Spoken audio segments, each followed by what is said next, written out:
Hello, I'm Marion, and today I'm happy to be with you on Wednesday the 8th of March for our reflection.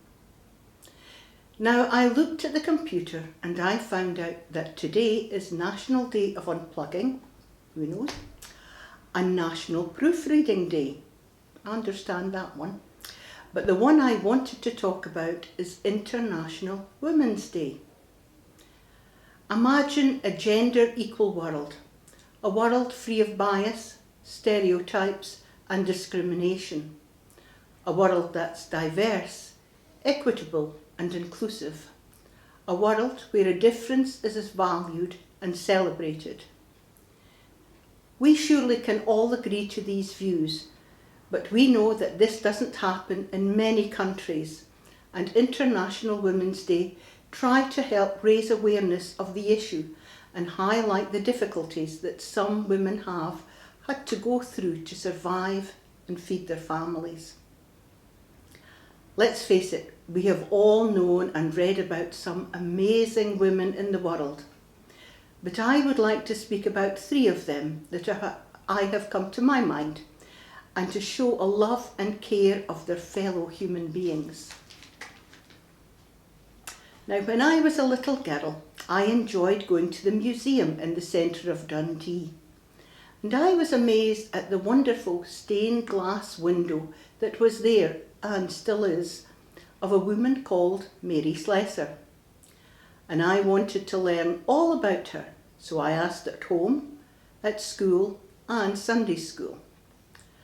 Born in Aberdeen in 1848, Mary and her family moved to Dundee, and from the age of 11, Mary had to start working in the jute mills, part-time at first, till she went full-time at the age of 14, starting at 6 in the morning till 6 at night. While still young, Mary joined a local mission to the poor, working to instil Christian values in Dundee's deprived areas. In 1876, at the age of 28, Mary applied to be a missionary with the Foreign Mission Board of the United Presbyterian Church of Scotland.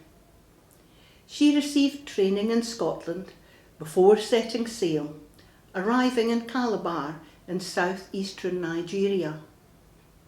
The country she found was in a state of chaos. The colonial power, Britain, had seized control, but was more interested in the maintenance of trade than in the welfare of the Nigerians. The slave trade was still a recent memory in the country, and infanticide and human sacrifice still took place. Women's rights were next to non-existent, and disease was rife. Mary herself suffered from malaria.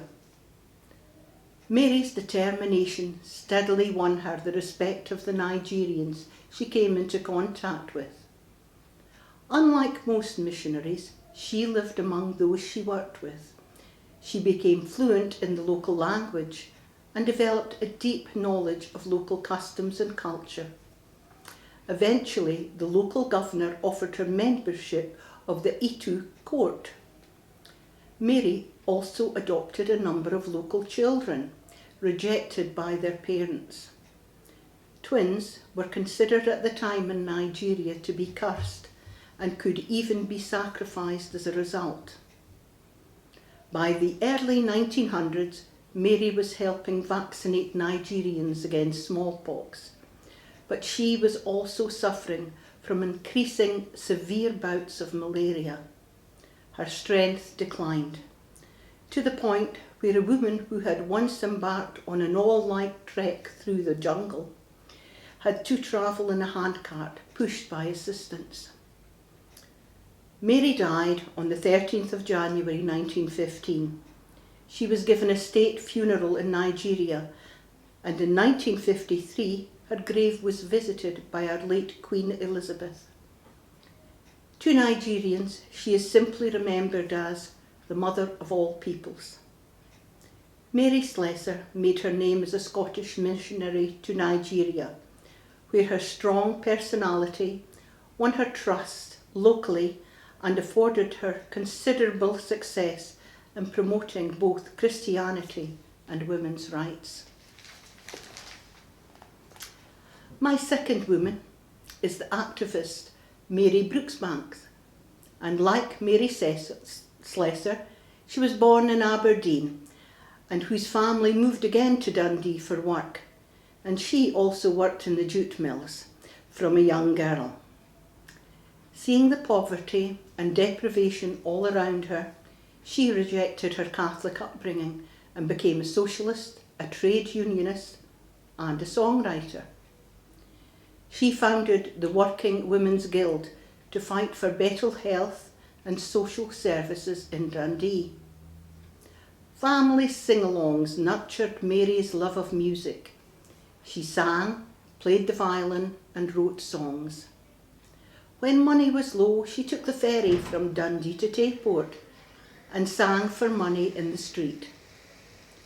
In the 1960s and 70s, she sang on radio and television. Most of her songs and poetry were about the life of the working class of Dundee, mostly women, and the most famous of these songs, the Jute Mill Song, is full of detail and sympathy for the struggle in which these hard-working, poorly paid women were engaged to feed and care for their families. She served terms in imprisonment for her beliefs, but always fought for the rights of women and their working conditions, continuing to be politically active to the end of her life in 1987, when she was still campaigning for better housing and for pensioners' rights.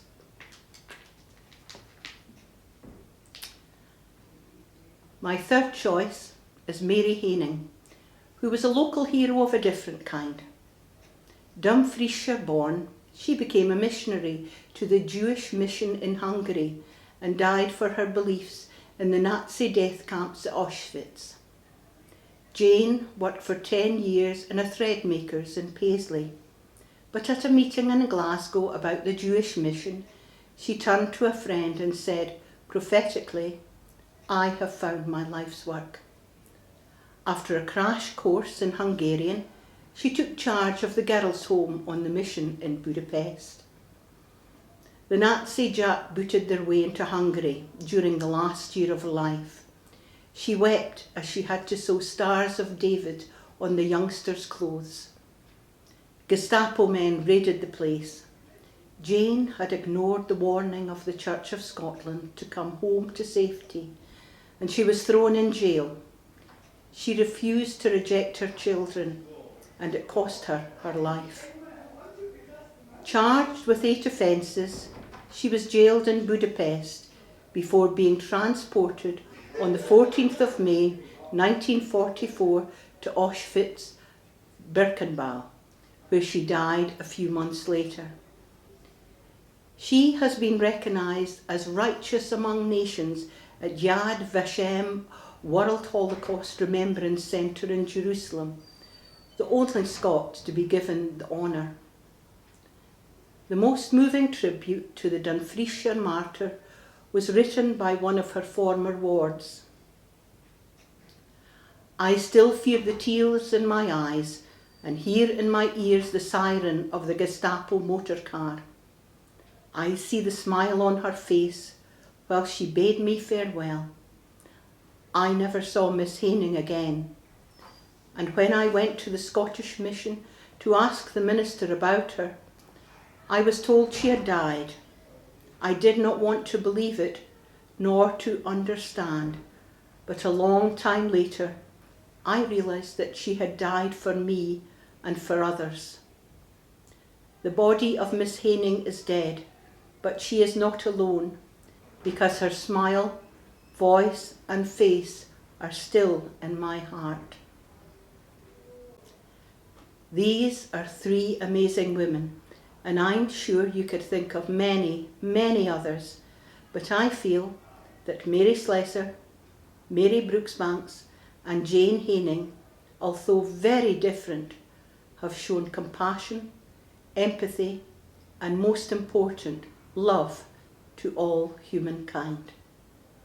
Thank you for being with me today. Goodbye.